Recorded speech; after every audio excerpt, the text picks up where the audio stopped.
السلام علیکم every one, welcome to Sania family. دوستو، آج جو اسٹوری میں آپ کے ساتھ شیئر کر رہی ہوں کہتی ہے کہ میں اپنے کزن کو پسند کرتی تھی۔ وہ میرے دور کے رشتہ دار تھے اور میں انہیں بہت پسند کرتی تھی۔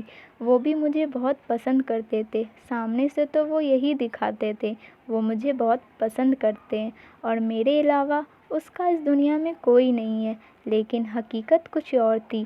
میں اس وقت نہیں جانتی تھی، میں نادان تھی، میں چھوٹی تھی، وہ مجھ سے بڑے تھے، بس وہ فائدہ اٹھاتے گئے۔ مجھے نہیں پتا تھا کہ میں دھیرے دھیرے اتنی غلط راستے پہ چلی جاؤں گی کہ جہاں سے واپسی بھی ممکن نہیں، اور یہی کچھ میرے ساتھ ہوا۔ میں ان کے ساتھ رشتے میں اپنا سب کچھ ہار چکی تھی۔ جب بات شادی کی آئی، میرے گھر میں میرے لیے رشتہ تلاشا گیا تو انہوں نے رشتے سے صاف انکار کر دیا۔ یہ بات میرے لیے ناقابل اعتبار تھی کہ وہ مجھ سے شادی کے لیے انکار کیسے کر سکتے ہیں۔ ادھر مجھے انکار کر ادھر کسی اور کے ساتھ نکاح کی تیاری کر رہے تھے۔ جب میں نے یہ دیکھا وہ مجھے چھوڑ کر کسی اور کے ساتھ جا رہے ہیں تو میں نے اپنے گھر میں سب کو ساری بات بتا دی، کیونکہ وہ مجھ سے پہلے کورٹ میرج کر چکے تھے۔ اور جب مجھے پتہ چلا وہ کسی اور کے ساتھ نکاح پڑھنے کی تیاری کر رہے ہیں تو میں نے سیدھے کورٹ کی ہیلپ لی۔ میں نے پولیس میں کانٹیکٹ کیا کہ یہ مجھے دھوکہ دے رہے ہیں۔ ایک انسان اتنا کیسے گر سکتا ہے کہ جو آپ کے ساتھ کورٹ میرج کر چکا ہو، جو آپ کے ساتھ زندگی میں اتنا آگے بڑھ چکا ہو، اچانک سے وہ آپ کو چھوڑ کر جا رہا ہے صرف چند پیسوں کے لیے۔ کسی انسان کا کردار اتنا گرا ہوا کیسے ہو سکتا ہے؟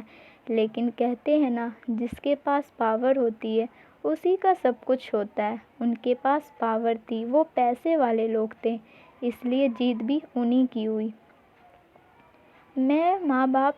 میں غریب ماں باپ کی بیٹی ہوں۔ میرے ماں باپ نے مجھے یہی سمجھایا، بیٹا ہم ان سے نہیں لڑ سکتے، بہتر ہے کہ تم صبر کرو۔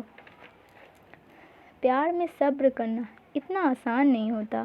جس انسان کے ساتھ زندگی گزارنے کا سپنا دیکھا ہو، وہ انسان آپ کو چھوڑ کر جا رہا ہے، بھلے وہ کیسا بھی ہو، اس کا پیار جھوٹا ہو، لیکن آپ کا پیار سچا تھا نا۔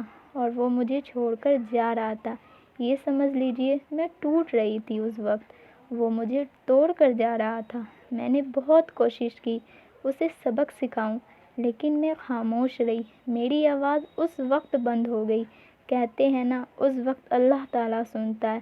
اس وقت ہمارے پڑوس میں تعلیم کی کلاس ہوتی تھی اور میں اپنی دوست کے ساتھ وہاں جانے لگی۔ وہاں سب کو معلوم تھا میں اس حادثے سے گزر رہی ہوں۔ انہوں نے مجھے کہا، جب بھی وقت ملے استغفار کی تسبیح پڑھا کرو، اللہ تعالیٰ تمہیں اس غم سے ابھرنے سے مدد کرے گا۔ بس استغفار کی تسبیح پڑھتی، میں صبر کی تسبیح پڑھتی، ان اللہ مع الصابرین بار بار پڑھتی۔ اللہ تعالیٰ مجھے صبر دے، کسی طرح سے میرا دھیان وہاں سے ہٹ جائے۔ خیر، انہوں نے شادی کر لی، اپنی زندگی آباد کر لی، لیکن میرے سامنے رشتوں کی سب سے بڑی پرابلم تھی۔ کوئی بھی ہم سے شادی کرنے کے لیے راضی نہیں تھا، اور تب میں نے درود شریف کی تسبیح پڑھنی اسٹارٹ کی۔ میں نے ہر فرض نماز کے بعد 100 مرتبہ پڑھنا شروع کیا۔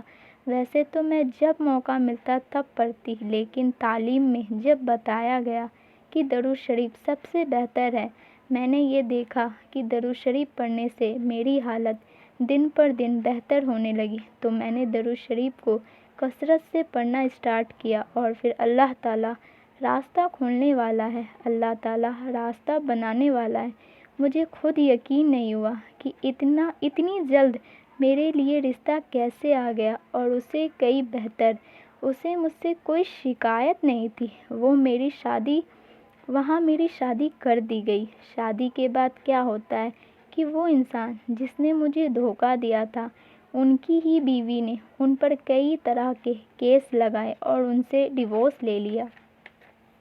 اور پھر دیکھیے، وہ بھی شاید انہی حالاتوں سے گزرے کہ ان حالاتوں سے میں گزری تھی، ان کی وجہ سے۔ اور اسی لیے انہوں نے مجھے فون کیا، جس کی مجھے امید بھی نہیں تھی کہ وہ مجھ سے ایسے گر گرا کر معافی مانگیں گے۔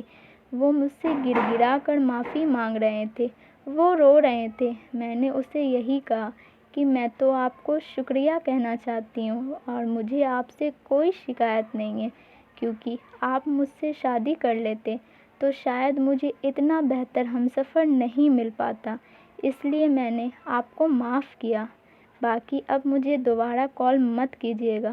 اتنا کہہ کر فون کاٹ دی۔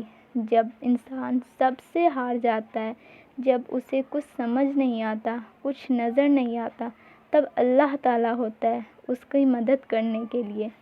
اور ان اللہ مع الصابرین، صبر کرنے والوں کے ساتھ تو اللہ ہے نا۔